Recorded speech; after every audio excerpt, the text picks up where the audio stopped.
And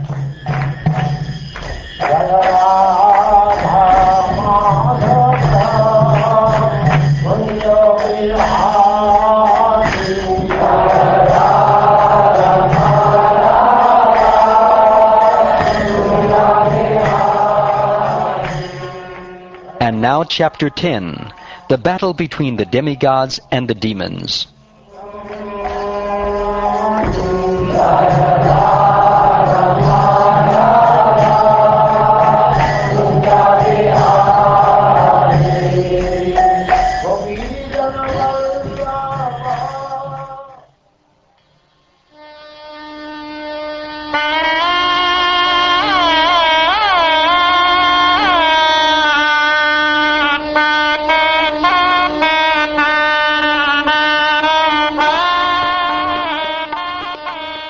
Shukdev Goswami said, O king, the demons and daityas all engaged with full attention and effort in churning the ocean, but because they were not devotees of Vasudeva, the Supreme Personality of Godhead, Krishna, they were not able to drink the nectar.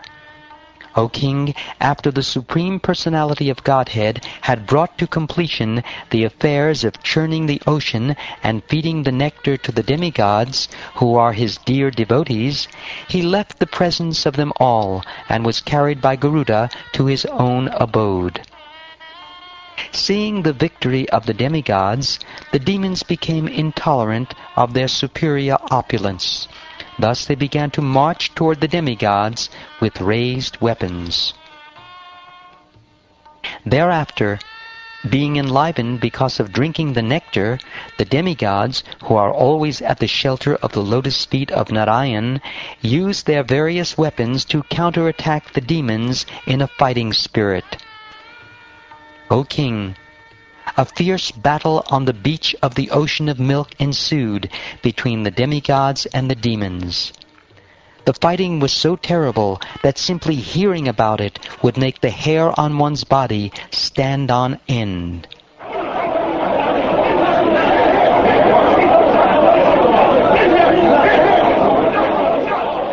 Both parties in that fight were extremely angry at heart, and in enmity they beat one another with swords, arrows, and varieties of other weapons.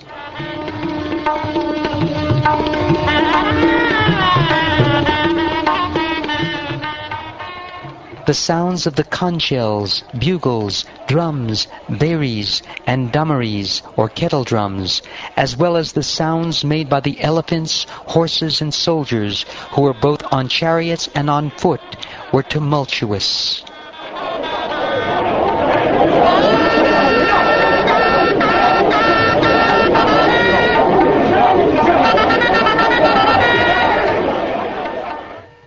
On that battlefield, the charioteers fought with the opposing charioteers, the infantry soldiers with the opposing infantry, the soldiers on horseback with the opposing soldiers on horseback, and the soldiers on the backs of elephants with the enemy soldiers on elephants. In this way, the fighting took place between equals.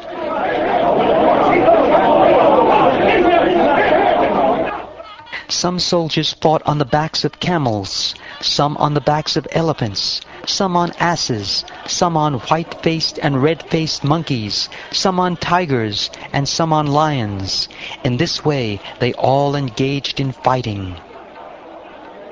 O king, some soldiers fought on the backs of vultures, eagles, ducks, hawks, and basa birds. Some fought on the backs of timingalas, which can devour huge whales. Some on the backs of shatabas, and some on buffalo, rhinoceroses, cows, bulls, jungle cows, and arunas. Others fought on the backs of jackals, rats, lizards, rabbits, human beings, goats, black deer, swans, and boars.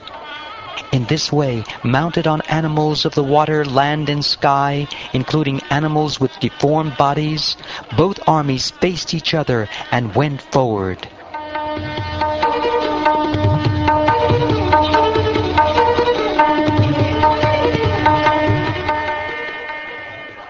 O king, O descendant of Maharaj Pandu, the soldiers of both the demigods and the demons were decorated by canopies, colorful flags, and umbrellas with handles made of valuable jewels and pearls. They were further decorated by fans made of peacock feathers and by other fans also. The soldiers, their upper and lower garments waving in the breeze, naturally looked very beautiful, and in the light of the glittering sunshine, their shields, ornaments, and sharp, clean weapons appeared dazzling. Thus the ranks of soldiers seemed like two oceans with bands of aquatics. For that battle, the most celebrated commander-in-chief, Maharaj Bali, son of Virochana, was seated on a wonderful airplane named Vaihayasa. O king, this beautifully decorated airplane had been manufactured by the demon Maya and was equipped with weapons for all types of combat. It was inconceivable and indescribable. Indeed, it was sometimes visible and sometimes not. Seated in this airplane under a beautiful protective umbrella and being fanned by the best of chamaras, Maharaj Bali, surrounded by his captains and commanders, appeared just like the moon rising in the evening, illuminating all directions. Surrounding Maharaj Bali on all sides were the commanders and captains of the demons, sitting on their respective chariots. Among them were the following demons: Namuchi, Shambhara, Bana, Viprachiti, Ayomukha, Vimurda, Kalanaba, Praheti, Heti, Ilvala, Shakuni, Bhuta Santapa, Vajradamshtra, Virochana, Hayagriva, Shankushira, Kapila, Megadundubi, Taraka, Chakradrik, Shumba, Nishumba, Jamba, Utkala, Arishta, Arishtanemi, Triparatapa, Maya, the sons of Puloma, the Kalayas, and Nivatikavacha. All of these demons had been deprived of their share of the nectar, and had shared merely in the labor of churning the ocean. Now they fought against the demigods, and to encourage their armies, they made a tumultuous sound like the roaring of lions, and blew loudly on conch shells. Balabit, or Lord Indra, upon seeing this situation of his ferocious rivals, became extremely angry. Sitting on Airavata, an elephant who can go anywhere, and who holds water and wine in reserve for showering, Lord Indra looked just like the sun rising from Mount Udayagiri, where there are reservoirs of water. Surrounding Lord Indra, king of heaven, were the demigods, seated on various types of vehicles and decorated with flags and weapons. Present among them were Vayu, Agni, Varuna, and other rulers of various planets, along with their associates. The demigods and demons came before each other and reproached one another with words piercing to the heart. Then they drew near and began fighting face to face in pairs. O king, Maharaj Bali fought with Indra, Kartikeya with Taraka, Varuna with Heti, and Mitra with Praheti. Yamaraj fought with Kalanaba, Vishvakarma with Mayadanava, Tvashta with Shambhara, and the sun god with Virochana. The demigod Aparajita fought with Namuchi, and the two Ashvini Kumara brothers fought with Vishaparbha. The sun god fought with the 100 sons of Maharaj Bali, headed by Bana, and the moon god fought with Rahu. The demigod controlling air fought with Puloma, and Shumba and Nishumba fought the supremely powerful material energy Durga Devi, who is called Bhadrakali. O Maharaj Parikshit, suppressor of enemies, Lord Shiva fought with Jamba, and Vibhavasu fought with Mahishasura. Ilvala, along with his brother Vatapi, fought the sons of Lord Brahma. Durmarsha fought with Cupid, the demon Utkala with the Matrika demigoddesses, Brihaspati with Shukracharya, and Shanaishchara with Narakasura. The Maruts fought Nivatikavacha. The Vasus fought the Kalakaya demons. The Vishvadeva demigods fought the Poloma demons.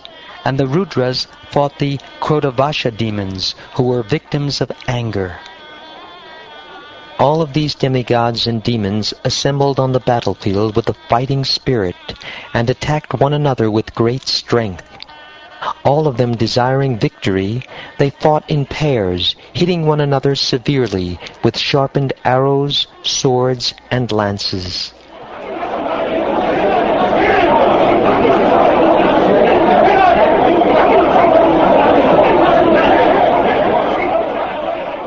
They severed one another's heads using weapons like bushundas, chakras, clubs, rishtas, patishas, shaktis, ulmukas, prasas, parishvadas, nistrimshas, lances, paragas, mudgadas, and bindipalas. The elephants, horses, chariots, charioteers, infantry soldiers, and various kinds of carriers, along with their riders, were slashed to pieces. The arms, thighs, necks, and legs of the soldiers were severed, and their flags, bows, armor, and ornaments were torn apart.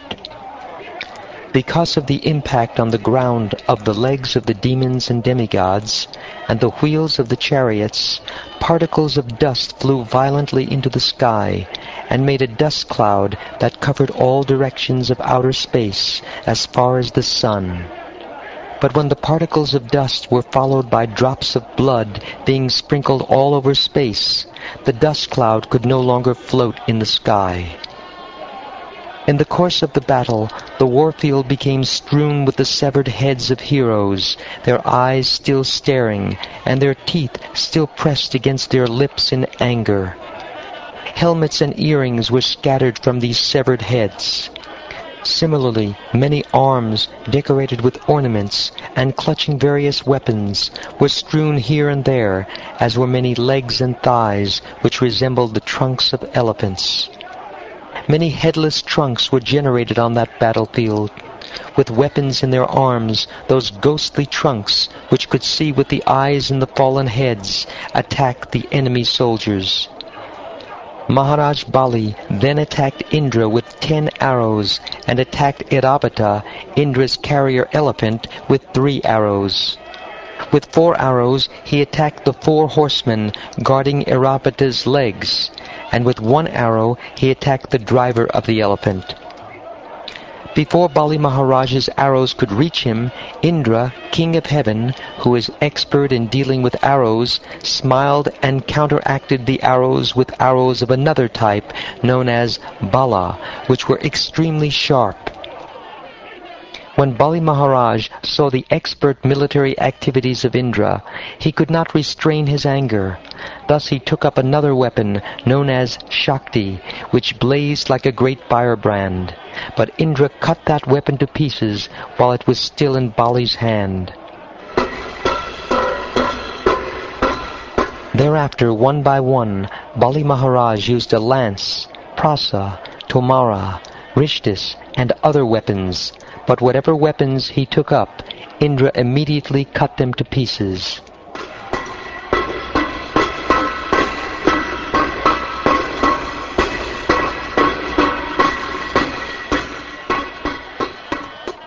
My dear king, Bali Maharaj then disappeared and resorted to demoniac illusions. A giant mountain generated from illusion then appeared above the heads of the demigod soldiers. From that mountain fell trees blazing in a forest fire. Chips of stone with sharp edges like picks also fell and smashed the heads of the demigod soldiers.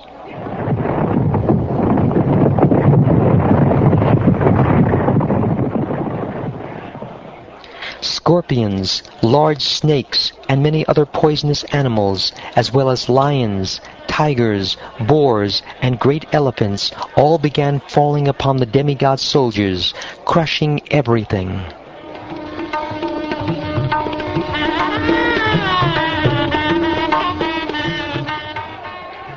O my king, many hundreds of male and female carnivorous demons, completely naked and carrying tridents in their hands, then appeared, crying the slogans, "Cut them to pieces, pierce them!" Fierce clouds, harassed by strong winds, then appeared in the sky. Rumbling very gravely with the sound of thunder, they began to shower live coals.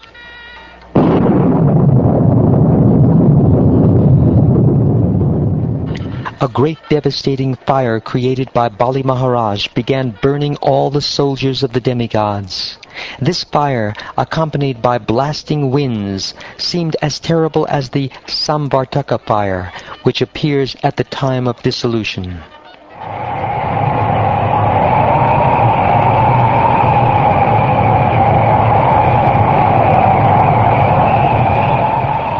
Thereafter, whirlpools and sea waves, agitated by fierce blasts of wind, appeared everywhere before everyone's vision in a furious flood.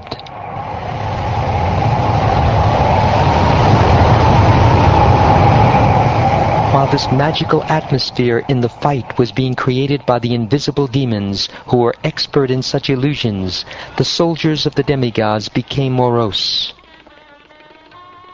O king, when the demigods could find no way to counteract the activities of the demons, they wholeheartedly meditated upon the Supreme Personality of Godhead, the Creator of the universe, who then immediately appeared.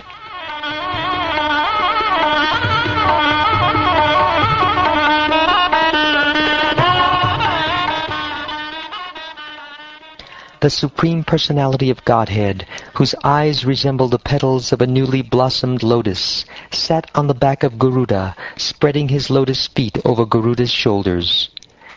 Dressed in yellow, decorated by the Kaustubha gem and the goddess of fortune, and wearing an invaluable helmet and earrings, the Supreme Lord, holding various weapons in his 8 hands, became visible to the demigods.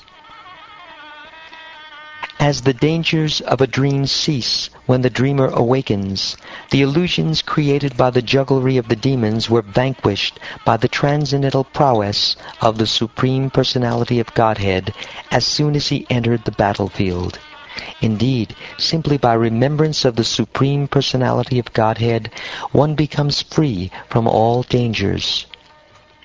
O king, when the demon Kalanemi, who was carried by a lion, saw that the Supreme Personality of Godhead, carried by Garuda, was on the battlefield, the demon immediately took his trident, whirled it, and discharged it at Garuda's head. The Supreme Personality of Godhead, Hari, the Master of the 3 worlds, immediately caught the trident, and with the very same weapon, he killed the enemy Kalanemi, along with his carrier, the lion. Thereafter, 2 very powerful demons named Mali and Sumali were killed by the Supreme Lord, who severed their heads with his disc. Then Malyavan, another demon, attacked the Lord. With his sharp club, the demon, who was roaring like a lion, attacked Garuda, the Lord of the birds, who are born from eggs. But the Supreme Personality of Godhead, the original person, used his disc to cut off the head of that enemy also.